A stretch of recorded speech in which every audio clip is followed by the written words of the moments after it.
You will never see a U-Haul behind a hearse. I'll say it again. You will never see a U-Haul behind a hearse. You can't take it with you. The Egyptians tried it, and all they got was robbed.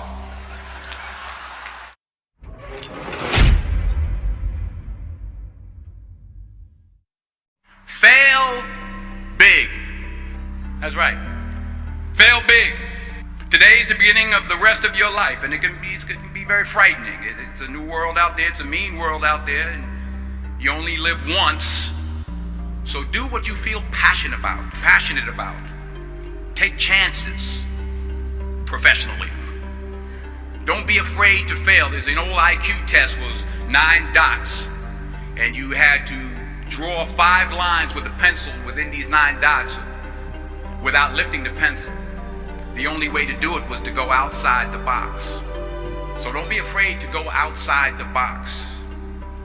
Don't be afraid to think outside the box. Don't be afraid to fail big, to dream big.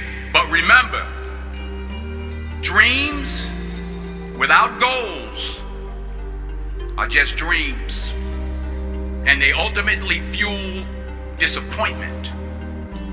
So have dreams, but have goals. Life goals, yearly goals, monthly goals, daily goals.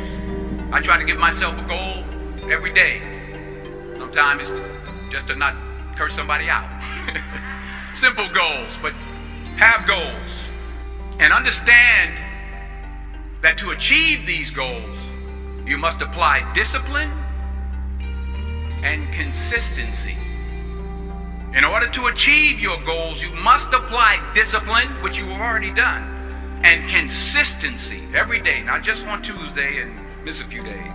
You have to work at it every day. You have to plan every day. You've heard the saying, we don't plan to fail, we fail to plan. Hard work works. Working really hard is what successful people do. And in this text, tweet, twerk world that you've grown up in, remember, just because you're doing a lot more doesn't mean you're getting a lot more done. Remember that. Just because you're doing a lot more doesn't mean you're getting a lot more done. Don't confuse movement with progress. My mother told me, she said, yeah, because you can run in place all the time and never get anywhere. So continue to strive, continue to have goals, continue to progress. The world needs a lot, and we need it from you. We really do. We need it from you young people. I mean, I'm not speaking for the rest of us up here, but I know I'm getting a little grayer. We need it from you, the young people, because remember this. So you got to get out there. You got to give it everything you got, whether it's your time, your talent, your prayers, or your treasures. Because remember this, you will never see a U-Haul behind a hearse. I'll say it again. You will never see a U-Haul behind a hearse. You can't take it with you. The Egyptians tried it, and all they got was robbed.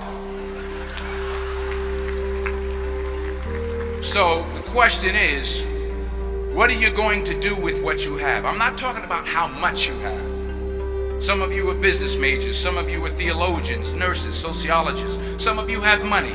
Some of you have patience. Some of you have kindness. Some of you have love. Some of you have the gift of long suffering. Whatever it is, whatever your gift is, what are you going to do with what you have?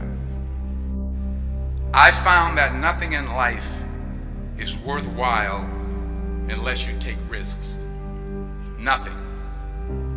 Nelson Mandela said, there is no passion to be found playing small and settling for a life that's less than the one you're capable of living. Now, I'm sure in your experiences in school and applying to college and picking your major and deciding what you want to do with life, I'm sure people have told you to make sure you have something to fall back on. Make sure you got something to fall back on, honey. But I never understood that concept, having something to fall back on. If I'm going to fall, I don't want to fall back on anything except my faith. I want to fall forward. I figure at least this way I'll see what I'm going to hit. Fall forward. This is what I mean. Reggie Jackson struck out 2,600 times in his career, the most in the history of baseball. But you don't hear about the strikeouts. People remember the home runs. Fall forward. Thomas Edison conducted 1,000 failed experiments. Did you know that? I didn't know that. Because the 1,001st was the light bulb. Fall forward. Every failed experiment is one step closer to success. You've got to take risks, and I'm sure you've probably heard that before, but I want to talk to you about why that's so important. I got 3 reasons, and then you can pick up your iPhones. First, you will fail at some point in your life. Accept it. You will lose. You will embarrass yourself. You will suck at something. There's no doubt about it. And I know that's probably not a traditional message for a graduation ceremony, but hey, I'm telling you, embrace it, because it's inevitable, and I should know. In the acting business, you fail all the time. Early on in my career, I auditioned for a part in a Broadway musical. Perfect role for me, I thought, except for the fact that I can't sing. I didn't get the job. But here's the thing, I didn't quit. I didn't fall back. I walked out of there to prepare for the next audition, and the next audition, and the next audition. I prayed, and I prayed. But I continued to fail, and fail, and fail. But it didn't matter, because you know what? There's an old saying, you hang around the barbershop long enough, sooner or later you're gonna get a haircut. So you will catch a break, and I did catch a break. Last year, I did a play called Fences on Broadway. So someone talked about it. Won the Tony Award. And I didn't have to sing, by the way. But here's the kicker. It was at the Court Theater. It was at the same theater that I failed that first audition 30 years prior.